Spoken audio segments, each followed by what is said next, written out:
नमस्कार, मैं हूं दिग्विजय चौहान। आपका स्वागत करता हूं अपने YouTube चैनल पर।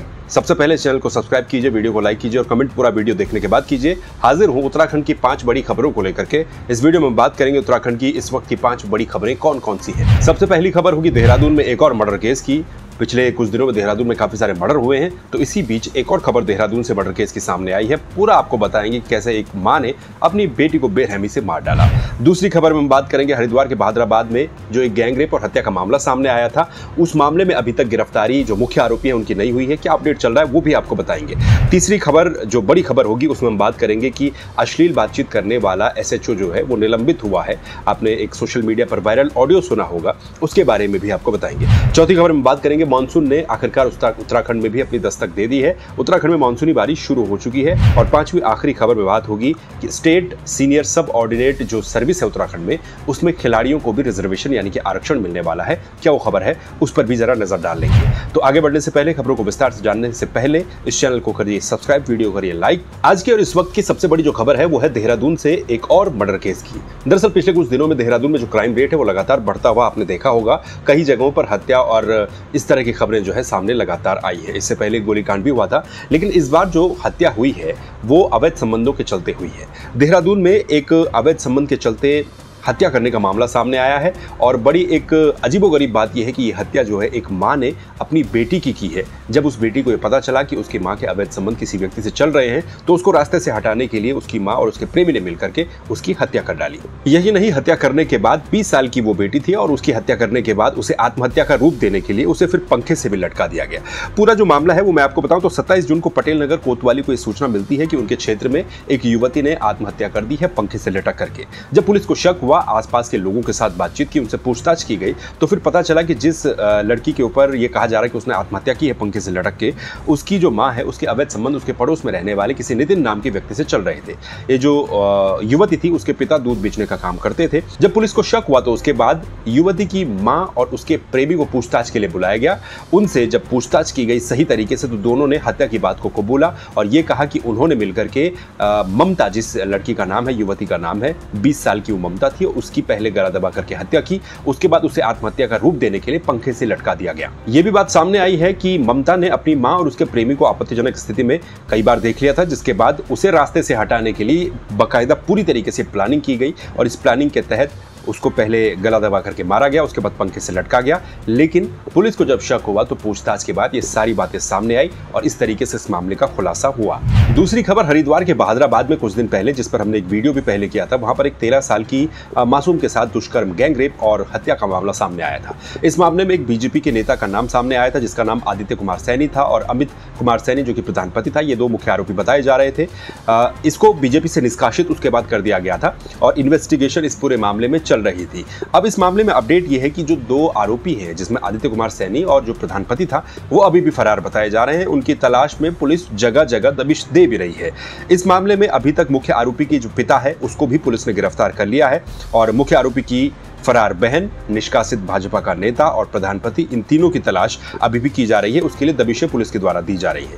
6 आरोपियों को बृहस्पतिवार को ही गिरफ्तार इस मामले में कर दिया गया है और जेल भेज दिया जा चुका है। इस मामले में सामने आया था कि पहले 4 युवकों ने किशोरी के साथ सामूहिक दुष्कर्म किया था। उसके बाद जब वो युवती अपने प्रेमी से मदद मांगने गई तो उसने भी वहां पर उसके साथ सामूहिक दुष्कर्म किया गया और उसके बाद उसे सड़क पर किसी अज्ञात वाहन के आगे धक्का मार दिया गया, फेंक दिया गया, जिससे उसकी मौत हो गई। उसके बाद से ही इस पूरे मामले में छानबीन और जो खुलासे हैं, गिरफ्तारियां हैं, वो लगातार चल रही है। लेकिन भाजपा का निष्कासित नेता, जिसका नाम इस मामले में सामने आया मुख्य आरोपी के रूप में, वो अभी फरार चल रहा है, उसकी तलाश की जा रही है। अब खबर सामने आई है रुद्रपुर से। दरअसल रुद्रपुर से जो पंतनगर थाना है, वहां के जो SHO हैं, उनका एक ऑडियो सोशल मीडिया पर काफ़ी ज़्यादा वायरल हुआ। ये ऑडियो काफ़ी अश्लील था, जिसमें SHO जो है किसी एक युवती के साथ अश्लील तरीके से बातचीत कर रहे थे।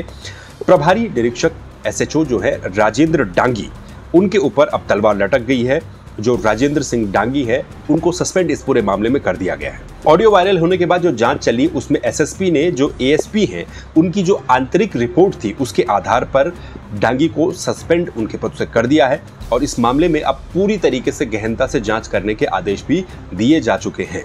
तो ये एक बड़ा खतरनाक और जिसको कहा जा सकता है कि सोचने वाला मामला सामने आया था, जहां पर अब अगर पुलिस इस तरीके से फायदा उठाने लगे और अश्लील तरीके से बातचीत करने लगे तो फिर लोग न्याय के लिए आखिर किसके पास जाएंगे। विस्तृत जांच के आदेश इस पूरे मामले में दे दिए गए हैं। बृहस्पतिवार को किच्छा के जो विधायक हैं तिलक राज बेहड़, उन्होंने पंतनगर के एसएचओ पर युवती से अश्लील बातें करके उस पर दबाव बनाने की कोशिश करने का आरोप लगाया था और इस मामले में एक सोशल मीडिया पर जो ऑडियो है वो भी वायरल हुआ। डीजीपी को शिकायत इस पूरे मामले में की गई और उसके बाद ये कहा गया कि जो एसएचओ हैं वो इस एक मामले में कार्रवाई कर रहे थे जिसमें उन्होंने एक पक्ष के पक्ष में कार्रवाई की जबकि दूसरे पक्ष के खिलाफ कार्रवाई की। जिस पक्ष के खिलाफ कार्रवाई की तो उस पक्ष की जो युवती है उसने उनसे फोन पर बातचीत की तो एसएचओ उससे अश्लील बातें करने लगे और उस पर दबाव बनाने लगे।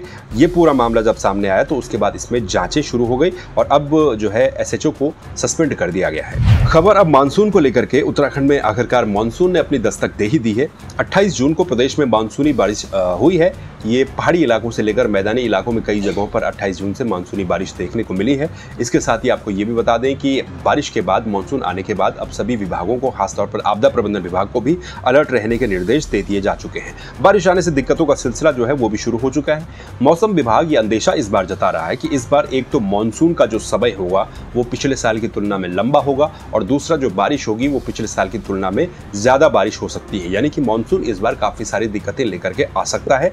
इसीलिए मुख्यमंत्री पुष्कर सिंह धामी ने भी आपदा प्रबंधन विभाग के साथ और तमाम जो जिलाधिकारी उनके साथ 2-3 बार बैठकें कर दी हैं और इन बैठकों में सभी जो जिले हैं, आपदा प्रभावित जिले हैं, उनके डीएम्स को भी निर्देश दिए गए हैं कि वो लोग सतर्क रहें और किसी भी अनहोनी से पहले वो एक्शन जरूर ले लें। वहीं पिछले साल मानसून की बारिश ने कई लोगों की जान भी ली थी। हर साल मानसून के दौरान लोगों के मरने की खबरें सामने आती हैं। ज्यादातर मौतें जो है वो भूस्खलन से या फिर आकाशीय बिजली गिरने से होती है। 2023 में 87 लोगों की जान जो है मानसून पीरियड के दौरान गई थी। इसमें से भी मानसून पीरियड के दौरान सबसे ज्यादा जो जाने हैं वो 1173 भूस्खलन की घटनाएं आई थी जिसमें 30 लोगों की मौत की खबरें सामने आई थी। तो इस बार मानसून में किस तरीके से जो प्रशासनिक अमला है वो निपटता है ये जरूर देखने वाली बात होगी। चलिए आखिरी खबर में बात कर लेते हैं। उत्तराखंड सरकार खिलाड़ियों के लिए एक खुशखबरी लेकर के आई है। खिलाड़ियों के लिए एक खुशखबरी की खबर भी है। दरअसल प्रदेश में अब जो राज्य प्रवर अधीनस्थ सेवा है यानी कि स्टेट सीनियर सब ऑर्डिनेट सर्विस है उसमें खिलाड़ियों के लिए 4% क्षैतिज आरक्षण का लाभ दिया जाएगा। ये खबर खिलाड़ियों के लिए, उन खिलाड़ियों के लिए है जिन्होंने कि राष्ट्रीय और अंतर्राष्ट्रीय स्तर पर मेडल प्राप्त किए हैं या फिर मेडल जीते हैं। कार्मिक विभाग ने इस संबंध में उत्तराखंड लोक सेवा आयोग को जो संशोधित अधियाचन भेज करके माध्यमिक शिक्षा विभाग में उप शिक्षा अधिकारी और वित्त विभाग में राज्य कर अधिकारी, ये जो तो 2 पद हैं, इन 2 पदों के जो विज्ञापित पद हैं उन पर कुशल खिलाड़ियों के लिए भी 4% क्षैतिज आरक्षण की व्यवस्था की जाएगी। इसमें खेल मंत्री रेखा आर्या का यह कहना है कि प्रदेश सरकार खिलाड़ियों के हित में, खिलाड़ियों के पक्ष में लगातार काम कर रही है और उसी से जुड़ा हुआ यह फैसला भी देखा जा सकता है। उन्होंने कहा कि इससे जाहिर सी बात है कि खिलाड़ियों को जरूर लाभ मिलेगा। ऐसा कहा गया कि ऐसे खिलाड़ी इसमें शामिल होंगे जिन्होंने राष्ट्रीय या फिर अंतर्राष्ट्रीय स्तर पर जो पदक हैं वो हासिल किए हैं। 4% क्षैतिज आरक्षण का लाभ उन लोगों को मिलेगा। ये उत्तराखंड की इस वक्त की 5 बड़ी खबरें थी। आपका क्या कुछ कहना है इन खबरों को लेकर, क्या कुछ सोचना है, खास तौर पर जो क्राइम की खबरें लगातार सामने आ रही हैं उनको लेकर के कमेंट जरूर कीजिएगा और बाकी इस चैनल को सब्सक्राइब कर दीजिए। फेसबुक पर देख रहे हैं तो फॉलो जरूर कीजिए।